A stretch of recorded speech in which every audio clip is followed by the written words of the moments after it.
see me, sir? Yes, Paul, listen. I really like the way you dance.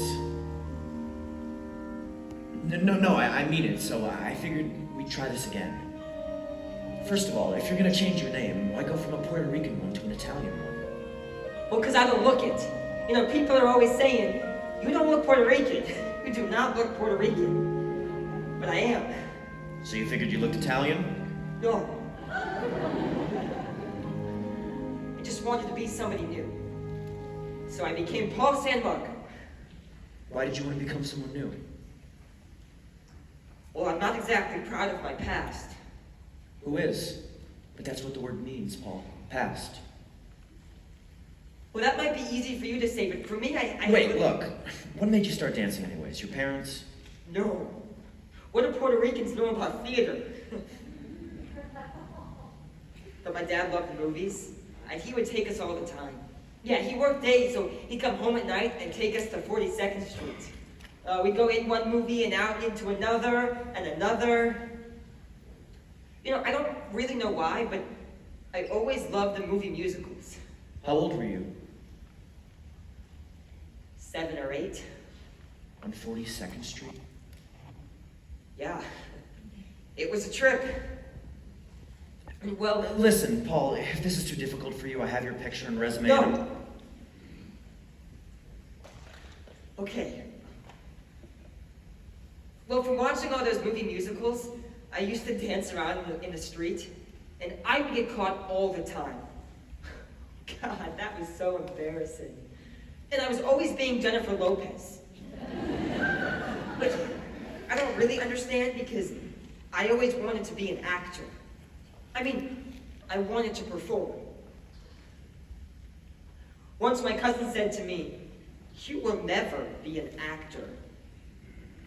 Which I knew she was saying because I was such a sissy. I mean, it's true. I was terribly effeminate. I always knew that I was gay. That never bothered me. What bothered me was that I didn't know how to be a boy. One day I looked myself in the mirror and I said, "You're 14 years old and you're gay. What are you going to do with your life?" By that time, I was at Cardinal Hayes High School. Yeah, there were 3,000 boys there. I had no protection anymore. Not like when I went to small schools. Yeah, no homerooms where I could be charming and funny with the tough guys so that they'd fight my battles for me. I like school. But my grades just got so bad. Yeah, it got to the point that even if I knew the answer to something, I wouldn't raise my hand because I would just be so afraid that they would laugh at me. So I quit. I couldn't take it anymore. But I really didn't want to. You see, what I was doing when I quit school was trying to figure out who I was and how to be a man. You know, there are a lot of people in this world who don't know how to be a man. But since then, I figured out that I am one. You see, I was looking for the wrong thing. I was trying to be butch. Well, anyway,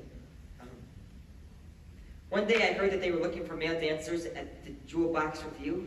You know, the drag show.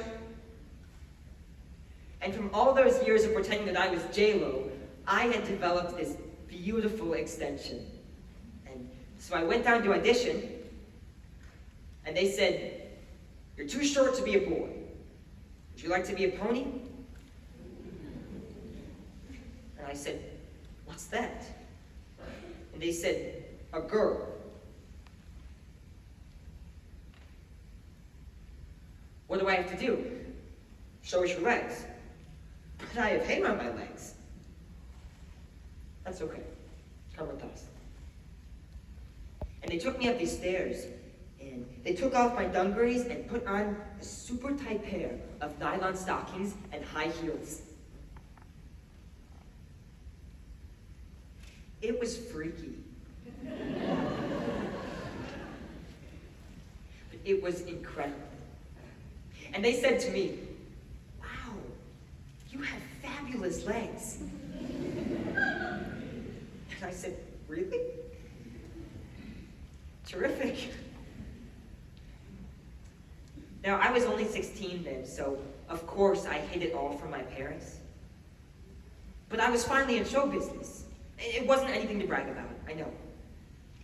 But you can't get a good job without an education, and it was a job. I had friends. Well, we were at the Apollo Theater on 125th Street doing 4 shows a day with a movie. I mean, it was so tacky. Well, the show was going to Chicago, and my parents wanted to say goodbye. And so they were going to bring my stuff to the theater after the show. And we were doing this number, and I looked like Lady Gaga. I had these 2 great big chrysanthemums on either side of my head, and this headdress with gold balls hanging all over it. Well, I was going on for the finale number, and who should I see standing by the stage door? My parents. They had gotten there too early. I freaked. I didn't know what to do. And so I thought to myself, I know. I will just walk right past them, and they will never know it's me. So I took a deep breath, and I started down those steps. And just as I passed my mother, I heard her say, "Oh my God." I died. But what could I do? I mean, I had to go on to the finale, so I just kept going. Well, after the show, after I'd gone up to my dressing room and finished dressing and taking my makeup off, I went back downstairs, and there they were, standing in the middle of all these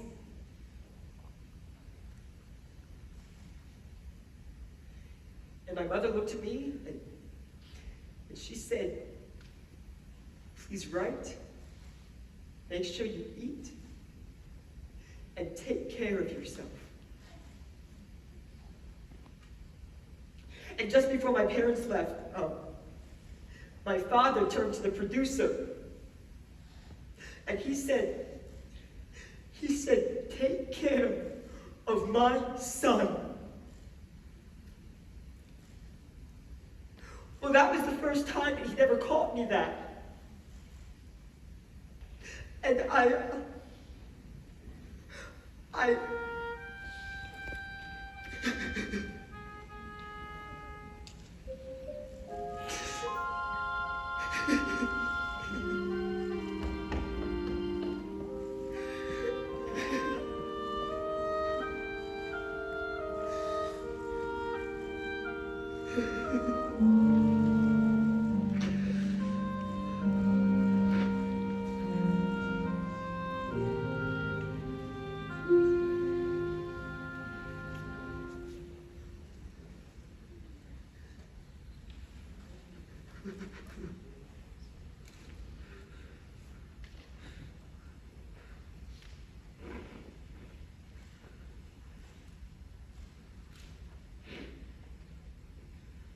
Zach, you ready for them yet?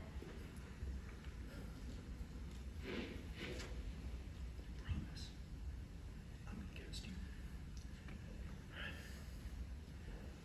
All right, bring him in.